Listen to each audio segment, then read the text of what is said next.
وَلَقَدْ يَسَّرْنَا الْقُرْآنَ لِلذِّكْرِ فَهَلْ مِن مُّدَّكِرٍ بسم ربي الأكرم الذي علم بالقلم علم الإنسان ما لم يعلم وصلى الله على نبينا محمد وعلى آله وصحبه وسلم أما بعد سامعین کرام، آپ کا خیر مقدم ہے ہمارے اس چینل میں، جہاں ہم عربی زبان کے قواعد کو آسان سے آسان طریقے سے سمجھانے کی کوشش کر رہے ہیں۔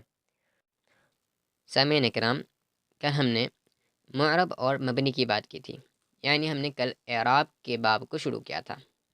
ہم نے وہاں بتایا تھا کہ معرب اور مبنی کیا ہے۔ معرب مشتق ہے اعراب سے، اعراب کا معنی کیا ہوتا ہے، معرب کی تعریف کیا ہوتی ہے، اور اس پہ تفصیل سے ہم نے بات کی تھی۔ اسی طرح سے ہم نے مبنی کی بات کی، اور بات مبنی پر ہی ختم ہو رہی تھی، اور آج کا سلسلہ وہیں سے شروع ہوگا۔ ہم نے آپ کو کل بتایا تھا کہ اعراب کی ہم نے جب تقسیم کی تو ہم نے بتایا کہ اعراب 4 قسموں کا ہوتا ہے۔ اعراب کی 4 قسمیں ہیں، وہ کون کون؟ رفع، نصب، جر اور جزم۔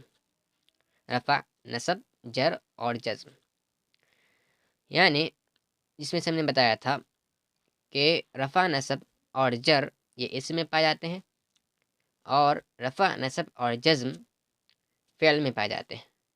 اس طرح سے اگر ہم دیکھیں تو جر اسم کے ساتھ خاص ہو جاتا ہے، جبکہ جزم صرف فعل کے ساتھ خاص ہو جاتا ہے۔ بہرحال ہم آج بات کریں گے مبنی پر تو اسی کی طرح، یعنی اعراب کی طرح ہی ہم مبنی کی بھی قسم کر سکتے ہیں، تقسیم کر سکتے ہیں اس کی بھی 4 قسموں پہ، اس کی بھی، کیونکہ حرکت کی بھی جو تعداد ہے وہ 4 ہی ہے۔ کون کون؟ ضمہ، فتحہ، کسرہ اور سکون۔ ضمہ، فتحہ، کسرہ اور سکون۔ اور ہم نے مبنی کے تعریف میں بتلایا تھا کہ عرب کی جانب سے کسی خاص کلمے کو کسی خاص حرکت پر جمع دیا جاتا ہے۔ تو جب 4 حرکتیں ہیں تو 4 حرکتوں میں سے کسی بھی حرکت پہ عرب کسی بھی کلمے کو جمع سکتے ہیں، لہٰذا اس نہایے سے مبنی کی بھی 4 قسم ہو جاتی ہے۔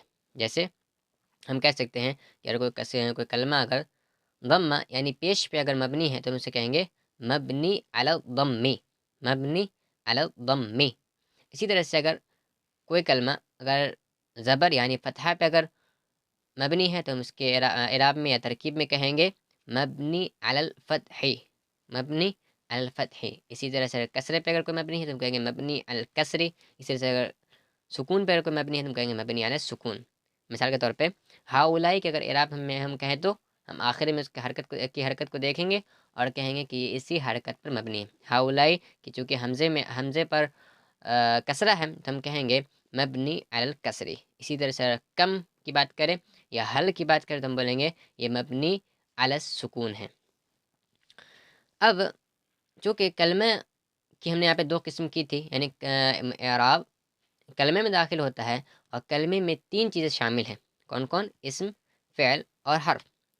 تو اگر ہم بات کرنے جائیں تو جب علماء نحو نے اس کا استقصا کیا تو پایا کہ اس میں سے کچھ ایسے ہیں، یعنی کچھ کلمات ایسے ہیں، کچھ کلمہ ایسے ہیں جن کے مبنی ہونے کا سوال ہم نہیں کر سکتے۔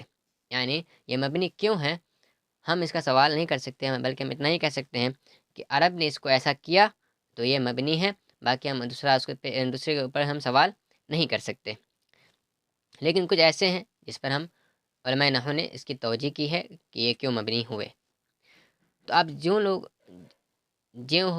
کلمات مبنی ہیں عرب کی جانب سے، جس میں ہم سوال نہیں کر سکتے یہ مبنی کیوں ہوئے، وہ کون کون ہیں ہم ذرا اس کو جان لیں۔ وہ ہیں حروف۔ حروف سارے کے سارے مبنی ہیں، جیسے یہاں پر بات اسی بات پہ چل رہی ہے کہ سارے کے سارے حروف کیا ہیں؟ مبنی ہیں، یعنی ہم اس پہ سوال نہیں کر سکتے کہ یہ حروف مبنی کیوں ہوئے۔ اسی طرح سے اگر ہم فعل میں آئیں تو فعل کی چونکہ 3 قسمیں آتی ہیں، اس میں کون کون ہیں؟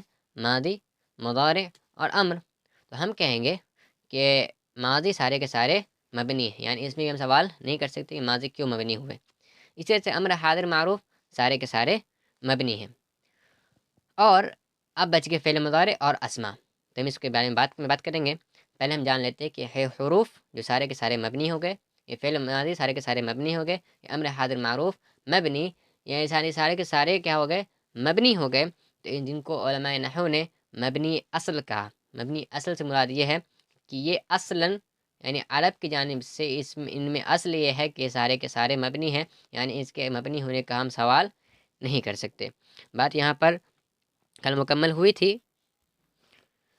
تو یہ سارے کے سارے من جملے مبنی اصل کہلاتے ہیں، یعنی یہ حروف سارے مبنی ہیں، یہ سارے فعل ماضی مبنی ہیں، یہ سارے امر حاضر معروف مبنی ہیں، اور ان تینوں کے مبنی ہونے کا ہم سوال نہیں کر سکتے، بلکہ اتنا ہی کہہ سکتے ہیں کہ یہ اصلاً یعنی عرب کی جانب سے ہی مبنی کر دیے گئے ہیں، ان کی توجیہ نہیں کی جا سکتی۔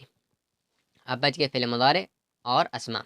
تو ہم کہتے ہیں پہلے اسما کے بارے میں بات کریں اگر، تو اسما میں اصل یہ ہے کہ وہ اعراب پایا جائے، کیونکہ ہم چاہتے ہیں کہ اعراب سے معنی واضح ہوتا ہے، اور ہم نے کل بتایا تھا کہ اسما کی تعداد عربی زبان میں زیادہ ہے، تو ہم چاہیں گے کہ سارے کے سارے معنی واضح ہونے کے لیے ہر اسما میں اعراب پایا جائے، لہٰذا ہم کہہ سکتے ہیں کہ اسما میں اصل یہ ہے کہ وہ معرب ہو، اسی لیے اسما میں معرب کی تعداد زیادہ ہے، مبنی کی تعداد کم ہے۔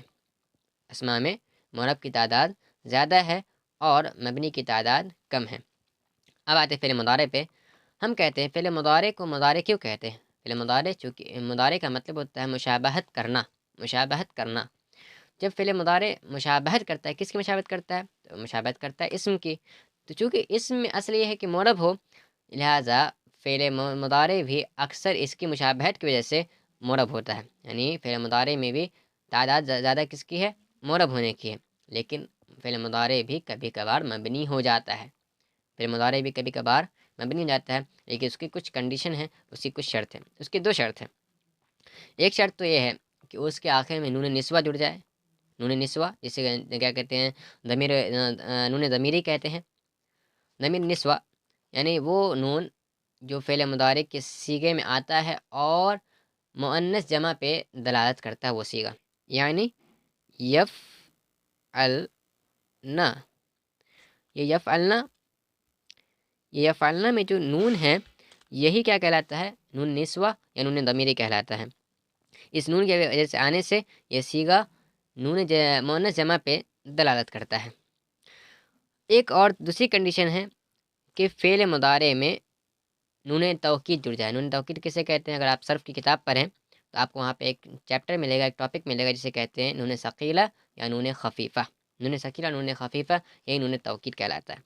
یعنی جب یہ دو کنڈیشن ہیں، اگر فعل مضارع سے نون نسوہ یعنی یہ والا نون اگر جڑ جائے، یا اگر فعل مضارع سے نون توکید اگر جڑ جائے، تو ایسی صورت میں فعل مضارع مبنی ہو جاتا ہے۔ اب نون توکید کی اگر مثال ہم دیں تو جیسے یفعلن، اسی طرح سے یفعلن، یہ بھی کیا ہے؟ یہ دونوں کے دونوں صیغے نون توکید اور نون خفیفہ یعنی نون ثقیلہ نون خفیفہ کی وجہ سے مبنی ہے، اور یفعلن میں نون ضمیری جڑا ہوا ہے یعنی نون نسوہ جڑا ہے، اسی لیے وہ کیا ہے؟ سارے کے سارے مبنی ہو جاتے ہیں۔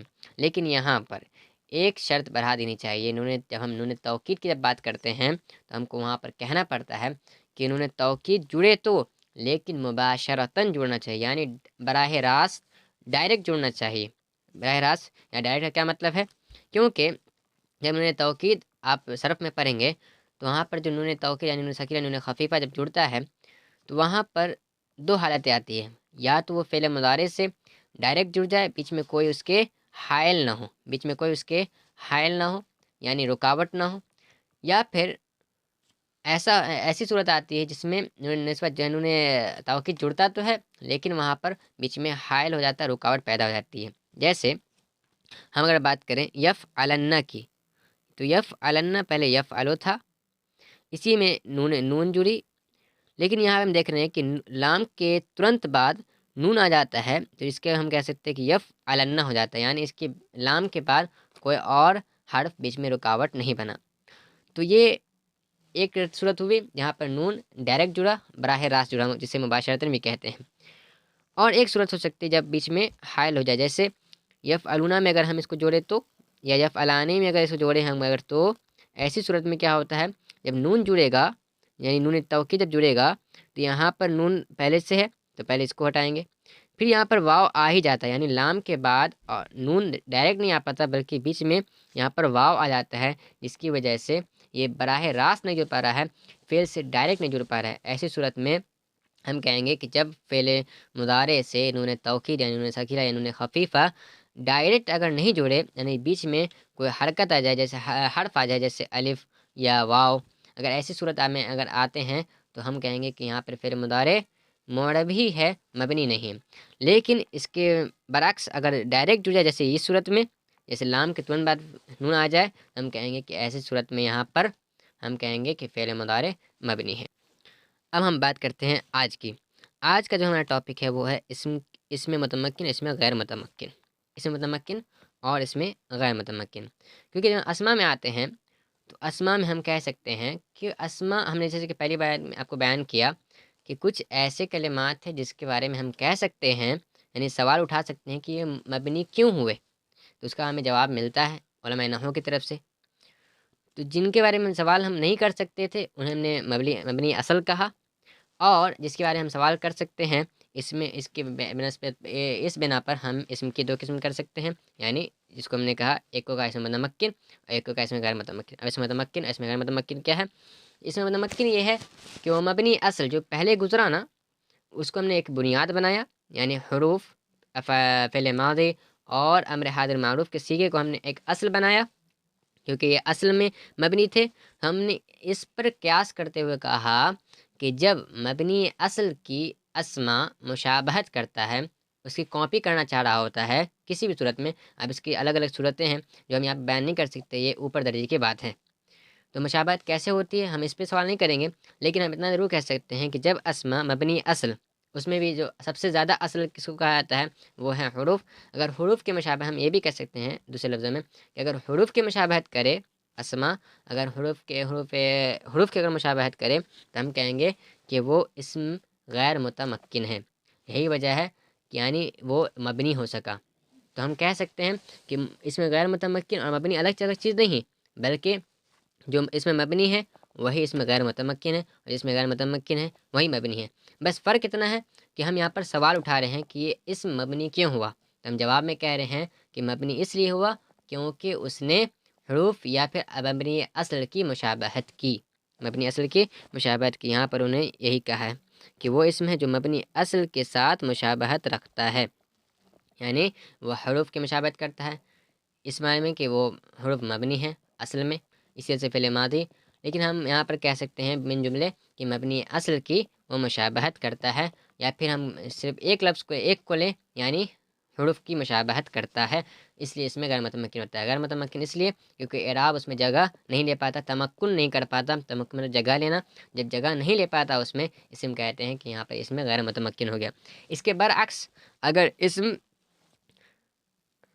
ان مبنی اصل کی اگر مشابہت نہ کرے، مبنی اصل جیسا کہ بھی آپ کو معلوم ہوگا کہ وہ حروف، افعال ماضی اور امر حاضر معروف ہیں، اگر ان کی مشابہت نہ کرے تو اس وقت ایسی صورت میں وہ کیا ہو جائے گا، ایسا اسم کیا کہلائے گا، اسم متمکن کہلائے گا۔ یہ آج کی بات ہوئی، ہم اسی پر آج اکتفا کرتے ہیں۔ امید ہے بات سمجھ میں آئی ہوگی، اور اگر نہ سمجھ میں آئی ہو، کوئی اگر ڈاؤٹ ہو تو آپ کمنٹ سیکشن میں اسے ڈراپ کر سکتے ہیں۔ اللہ سبحانہ سے دعا ہے اللہ سبحانہ تعالیٰ اس علم کو ہمارے نفع بخش بنائے، آمین۔ وآخر دعوانا الحمد للہ رب العالمین، والسلام علیکم ورحمۃ اللہ وبرکاتہ۔